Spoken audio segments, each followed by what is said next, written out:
দেখা মিলত শুধু অ্যামাজনে, এবার জঙ্গলমহলে। সাঁকরাইলে সিদাকারায় রহস্যময় মাংসাশী উদ্ভিদের হদিশ, চাঞ্চল্য এলাকায়। অ্যামাজন জঙ্গলের মাংসাশী উদ্ভিদ নাকি পাওয়া যাচ্ছে বাংলায়, তাও এই জঙ্গলমহলে। এমনই একটি বিষয় সাধারণ মানুষের মধ্যে চাউর হয়েছে। এই নিয়ে রীতিমতো বেশ উদ্বেগ পরিস্থিতিও সৃষ্টি হয়েছে সকলের মধ্যে। বছর ঘুরতেই ফের আতঙ্ক জঙ্গলমহলে। আবারও নাকি জঙ্গলমহলের ঝাড়গ্রাম জেলার সাঁকরাইলের সিদাকরা এলাকায় মাংসাশী উদ্ভিদের হদিশ। বর্তমানে সোশ্যাল মিডিয়া জুড়ে এমন চাঞ্চল্যকর তথ্য সামনে এসেছে। অ্যামাজন জঙ্গলের মাংসাশী উদ্ভিদ নাকি পাওয়া যাচ্ছে বাংলায়, তাও এই জঙ্গলমহলে। এমনই একটি বিষয় সাধারণ মানুষের মধ্যে চাওর হয়েছে।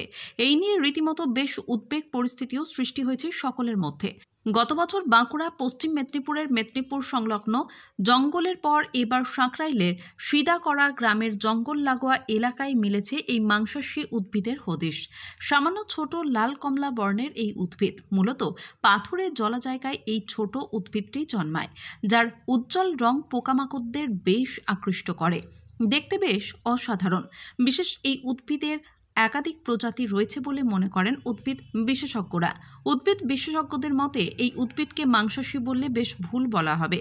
আসলে এই বিশেষ প্রজাতির উদ্ভিদ মূলত ছোট পোকামাকড়কে খাদ্য হিসেবে গ্রহণ করে। জঙ্গলমহল, পশ্চিম মেদিনীপুর, ঝাড়গ্রাম, বাঁকুড়ার মূলত স্যাঁতস্যাঁতে জায়গায় এই উদ্ভিদ দেখা যায়। অত্যন্ত উজ্জ্বল বর্ণের এই উদ্ভিদ তার শরীরে থাকা বিশেষ শিশির জাতীয় রসের মধ্যে দিয়ে আকৃষ্ট করে পোকামাকড়দের, আর সেই পোকামাকড়দের থেকে রস শোষণ করে নিজেদের জীবন ধারণ করে। চলতি এলাকায় এই উদ্ভিদটি খুব একটি অপ্রতুল নয়। এমন এক বিশেষ প্রজাতির উদ্ভিদ সূর্য শিশির বা সানডিও আফ্রিকান প্রজাতির এই উদ্ভিদ হলেও পশ্চিম মেদিনীপুর জেলার একাধিক জঙ্গল লাগোয়া এলাকায় বহুকাল আগে থেকেই রয়েছে এবং যা মাংসাশী নয়। সাধারণ মানুষ কিংবা অন্যান্য বন্য প্রাণের কোনো ক্ষতি করে না। বিশেষজ্ঞদের মতে মূলত পাথুরে এলাকায় জন্মায় এই সূর্য শিশির। দেখতে অত্যন্ত ছোট লাল কমলা বর্ণের এই বিশেষ উদ্ভিদ প্রজাতি, যার পাতাগুলো গোলাকার এবং পাতার চারিদিকে সুরের মতো প্রশাখা জাতীয় অংশ থাকে, যার মাথায় থাকে শিশির বিন্দুর মতো আঠালো পদার্থ। এই সূর্য শিশিরের রং এবং শিশিরের ন্যায় আঠালো পদার্থ আকৃষ্ট করে মাটিতে থাকা পিঁপড়ে, অন্যান্য ছোট পোকামাকড়দের। একবার সেই আঠালো পদার্থতে আটকে গেলে আর বেঁচে ফিরতে পারে না কোনো পোকামাকড়। তবে বর্তমান সময়ে সোশ্যাল মিডিয়ার যুগে বাঁকুড়া, পশ্চিম মেদিনীপুর, ঝাড়গ্রাম একাধিক জঙ্গলে অস্তিত্ব পাওয়া সানডিও বা সূর্য শিশির নিয়ে বেশ উদ্বেগের পরিস্থিতি সৃষ্টি হয়েছে। কেউ কেউ আবার মাংসাশী ভেবে এই গাছ নষ্ট করে দিচ্ছে। তবে বাংলায় তথা ভারতবর্ষে বিলুপ্তপ্রায় এই উদ্ভিদ।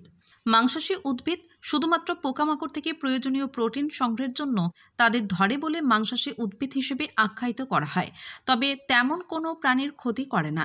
তবে এই ধরনের বিলুপ্ত উদ্ভিদকে বাঁচিয়ে রাখার উদ্যোগ নিচ্ছে বন দপ্তর। মানুষ ভয় পেয়ে বা আতঙ্কের মধ্য দিয়ে এই উদ্ভিদকে নষ্ট করে দিতে পারে। তাই যে সমস্ত জঙ্গলে এই উদ্ভিদ রয়েছে সে সমস্ত জায়গা চিহ্নিত করে বাঁচিয়ে রাখার পরিকল্পনা নিচ্ছে বন বিভাগ।